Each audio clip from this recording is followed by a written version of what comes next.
Assalamualaikum semuanya, masih bersama saya Teguh Warsito, dosen PKN STAN. Nah, setelah di bagian pertama tadi kita sudah membahas permintaan, sekarang di bagian kedua ini kita akan membahas kebalikan dari permintaan, yaitu penawaran. Kita mulai dari sisi pengertian. Oke, tapi sebelumnya perlu saya tekankan di sini sebelum kita ke pengertian. Kalau permintaan adalah dari sisi konsumen, maka penawaran berasal dari atau dari sisi produsen. Oke. Nah, penawaran atau supply dapat diartikan sebagai jumlah barang dan jasa tertentu yang ditawarkan oleh produsen pada berbagai tingkat harga. Jadi ada set harga dengan set jumlah barang atau jasa yang ditawarkan. Nah, sedangkan terminologi yang lain, jumlah yang ditawarkan atau the quantity supplied adalah jumlah yang ditawarkan pada tingkat harga tertentu saja atau satu harga tertentu saja. Oke ya, jadi sekali lagi perbedaannya, kalau penawaran tadi berbagai tingkat harga, kalau jumlah yang ditawarkan pada harga tertentu saja.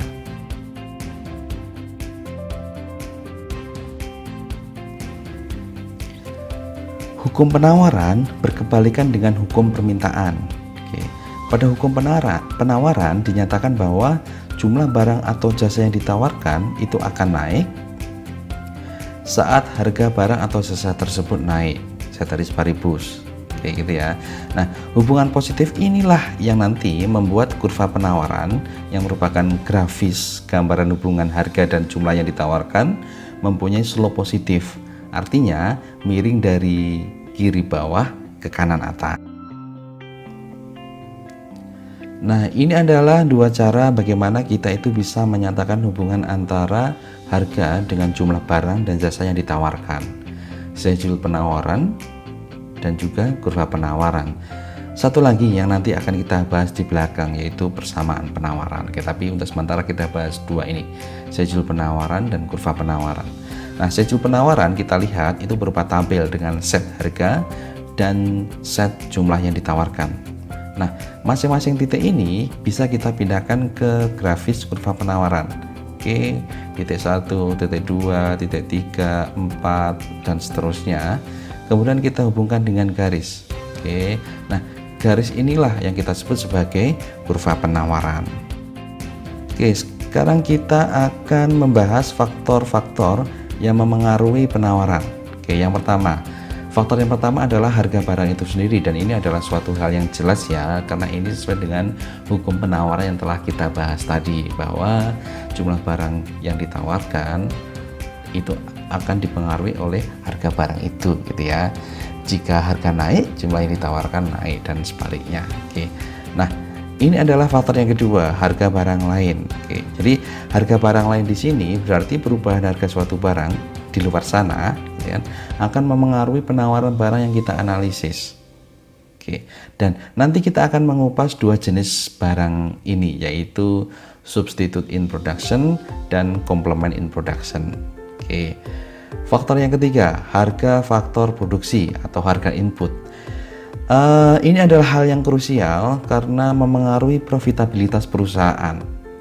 Nah, saat harga input itu naik atau mahal, itu akan mengurangi keuntungan perusahaan. Jadi merupakan disinsentif terhadap produksi, atau mungkin sebagian dari perusahaan akan bangkrut, gitu ya. Konsekuensinya apa? Konsekuensinya dengan harga input yang naik tadi, penawaran akan turun, gitu ya. Nah, ini faktor selanjutnya, yaitu teknologi. Teknologi itu akan membawa dampak bagi perusahaan. Dampaknya apa? Dampaknya adalah mengurangi biaya input dan juga menambah produktivitas. Oke. Sehingga dengan adanya teknologi, jumlah penawaran akan bertambah atau naik. Nah, hal yang berlawanan dengan teknologi adalah misalnya bencana alam, kemudian kerusakan, virus, dan sebagainya. Itu akan mengurangi penawaran. Oke.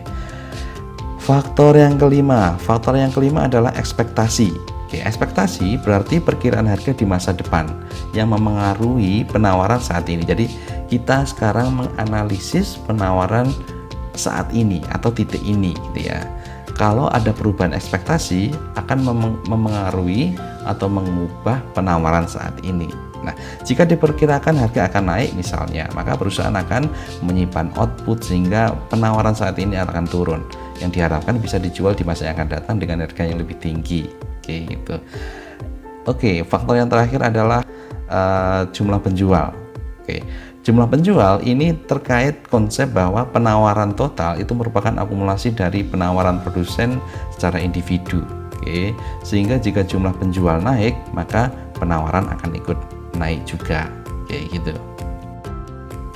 Oke, sekarang kita akan membahas tadi yang sempat saya singgung tadi, substitute in production. Sebenarnya apa sih substitute in production ini? Ini adalah alternatif barang yang bisa diproduksi dengan raw material yang sama. Oke, sehingga apabila harga barang satu naik, penawaran barang dua yang akan kita analisis itu akan turun. Nanti kita akan lihat alurnya seperti apa. Nah, contoh barangnya adalah gasolin dengan heating oil, gitu ya. Nah, gasolin dan heating oil ini memerlukan bahan baku yang sama. Oke, sehingga produsen itu mempunyai opsi memproduksi gasolin atau heating oil atau keduanya dengan proporsi tertentu. Nah, kalau menaikkan produksi barang yang satu, maka otomatis mengurangi produksi barang yang kedua. Oke, itulah sifat substitute in production. Oke, nah alur pikirnya seperti ini. Kenapa tadi saya menyatakan bahwa jika harga barang satu naik, maka penawaran barang dua akan turun. Nah, saat harga barang satu naik, gitu ya, misalnya gasolin naik, orang akan memproduksi lebih banyak barang satu atau gasolin tersebut. Oke, konsekuensinya penawaran barang satu akan naik, penawaran gasolin akan naik. Nah, sedangkan penawaran heating oil atau penawaran barang kedua yang merupakan analisis kita itu akan turun. Oke, seperti itu. Oke, sekarang kita akan membahas harga barang lain yang tadi yang sempat saya singgung juga, complement in production. Apa ini complement in production? Complement in production adalah barang yang diproduksi bersamaan, oke, dalam proses yang sama, sehingga apabila harga barang satu naik, penawaran barang dua yang kita analisis akan naik juga. Oke, nanti akan kita bahas. Contohnya adalah crude oil dengan natural gas. Oke, nah, mau tidak mau saat memproduksi crude oil itu akan menghasilkan natural gas. Karena apa? Karena dua barang ini diproduksi bersamaan dalam proses yang sama dan menghasilkan dua jenis barang ini, gitu ya. Itulah sifat dari complement in production. Nah, alur pikirnya seperti apa? Kenapa saya bilang tadi kalau harga barang satu naik maka penawaran barang dua akan naik juga. Saat harga barang satu naik, sesuai dengan hukum penawaran barang satu akan naik. Saat penawaran barang satu naik, artinya produksinya itu naik, maka otomatis penawaran barang dua akan ikut naik juga karena mereka diproduksi secara bersamaan. Oke, seperti itu. Oke, sekarang kita akan membahas pergerakan dengan perpindahan kurva penawaran. Pergerakan sepanjang kurva atau movement along the curve itu disebabkan oleh harga barang itu sendiri. Jadi tadi kita sudah membahas 6 faktor yang mempengaruhi penawaran. Jika yang berubah adalah harga barang itu sendiri, berarti terjadi pergerakan sepanjang kurva, movement along the curve. Nah, sebaliknya, jika yang berubah adalah faktor yang kedua sampai dengan faktor yang keenam, artinya faktor lain bukan harga barang itu sendiri, maka akan menyebabkan pergeseran kurva atau shifting the curve. Oke, seperti itu.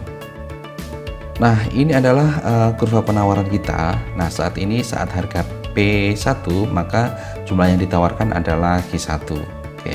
Sekali lagi tadi saya sudah sebutkan bahwa perubahan harga akan mengubah jumlah barang yang ditawarkan di sepanjang kurva penawaran. Nah, misalnya harga menjadi P2, maka jumlah yang ditawarkan akan menjadi Q2. Oke. Ada perpindahan titik di sini, tetapi perpindahan titik ini masih terjadi dalam kurva penawaran yang sama. Nah, sekarang bandingkan dengan yang ini. Oke, misalnya kita masih sama harganya P1, maka jumlah yang ditawarkan masih sama Q1. Tetapi misalnya ada perubahan faktor lain, misalnya penurunan biaya produksi. Oke, ini akan menggeser kurva. Oke. Harganya masih sama misalnya P1, tetapi karena penurunan biaya produksi, jumlah yang ditawarkan akan bertambah menjadi Q2. Sama-sama P1 tetapi Q-nya berubah. Konsekuensinya adalah terjadi pergeseran kurva penawaran dari S1 menjadi S2. Oke, sekarang kita akan membahas tadi yang pergeseran kurva penawaran. Satu persatu faktor akan kita bahas. Yang pertama, saat harga input akan turun, itu berarti penawaran akan bertambah. Dengan kata lain, kurva S akan bergeser ke kanan. Oke. Sebaliknya, jika misalnya harga input itu naik, maka jumlah yang ditawarkan akan turun. Dengan kata lain, kurva penawaran akan bergeser ke sebelah kiri. Oke. Nah, sekarang faktor yang lain, misalnya kita akan membahas substitute in production tadi. Oke, ketika harga barang lain tadi yang merupakan substitute in production itu turun, oke, itu akan menyebabkan penawaran barang yang kita analisis akan naik. Dengan kata lain, S bergeser ke kanan. Jika kondisinya adalah sebaliknya, harga dari substitute in production tadi, harga barang lain yang berupa substitute in production tadi naik, maka kurva penawaran yang kita analisis itu akan bergeser ke sebelah kiri. Oke, kita lanjut ke faktor yang lain. Sekarang jenis barangnya misalnya adalah complement in production. Jika harganya naik, maka penawaran barang yang kita analisis itu akan naik. Dengan kata lain, kurva penawaran bergeser ke kanan. Sebaliknya, jika harga dari complement in production tadi turun, maka kurva penawaran akan bergeser ke sebelah kiri. Oke. Nah, sekarang misalnya ada teknologi. Sekali lagi, teknologi akan membawa dampak positif ke perusahaan, akan meningkatkan penawaran, maka kurva penawaran bergeser ke kanan. Oke, jika teknologi berkebalikan, misalnya ada bencana alam, ada virus, ada kerusakan, dan yang lain-lain yang mungkin tidak berfungsinya teknologi itu, maka akan menurunkan jumlah yang ditawarkan, atau dengan kata lain, kurva penawaran akan bergeser ke sebelah kiri. Oke, gitu. Oke, sekarang ke ekspektasi, faktor berupa ekspektasi. Jika diekspektasikan di masanya akan datang harga akan turun, maka penawaran saat ini akan naik. Oke, akan digencarkan untuk mengambil keuntungan harga yang tinggi di masa sekarang. Oke, kurva S bergeser ke kanan. Nah, sebaliknya jika misalnya diekspektasikan harga di masa yang akan datang itu akan naik, maka penawaran saat ini akan dikurangi, ditimbun dulu untuk dijual di masa yang akan datang. Kurva penawaran bergeser ke arah kiri. Oke, sekarang yang terakhir, ke jumlah produsen. Sekali lagi, penawaran total, penawaran pasar merupakan akumulasi dari penawaran masing-masing individu produsen. Jika jumlah produsen naik, maka jumlah penawaran total berarti naik. Sebaliknya, jika jumlah produsen itu turun, maka kurva penawaran akan bergeser ke sebelah kiri. Oke, gitu ya.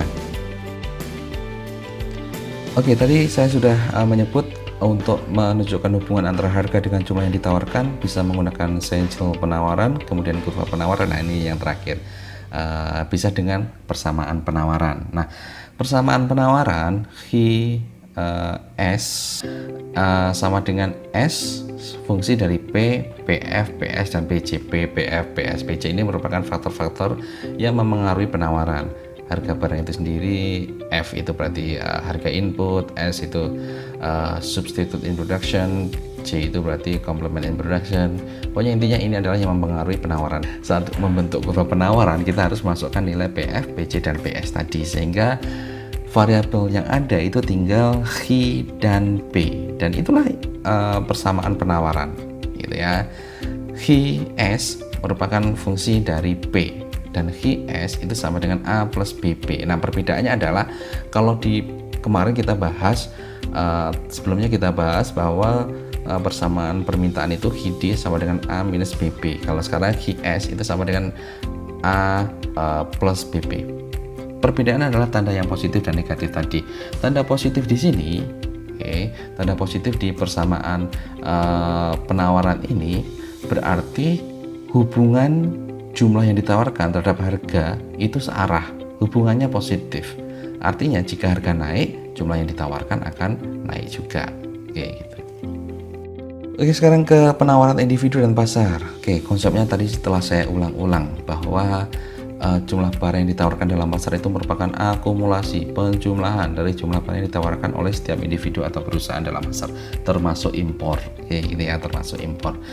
Nah, mungkin kalau kita tulis secara matematis, oke, Qs, ini seharusnya Qs itu sama dengan C1 tambah Q2 tambah Q3 plus titik-titik-titik, itu sama dengan S sebagai fungsi dari P ditambah S2 sebagai fungsi P dan seterusnya. Artinya ini sekali lagi merupakan penjumlahan dari individu di dalam pasar. Nah, contohnya seperti ini. Misalnya di dalam pasar itu ada dua produsen atau individu, Ben dan Jerry. Misalnya saat harga 2 si Ben, Ben supply itu ada 3, sedangkan Jerry supply misalnya adalah 4, maka total pasar adalah 7. Jadi ada fungsi penawaran di pasar itu melewati titik saat price 2 dan H sama dengan 7.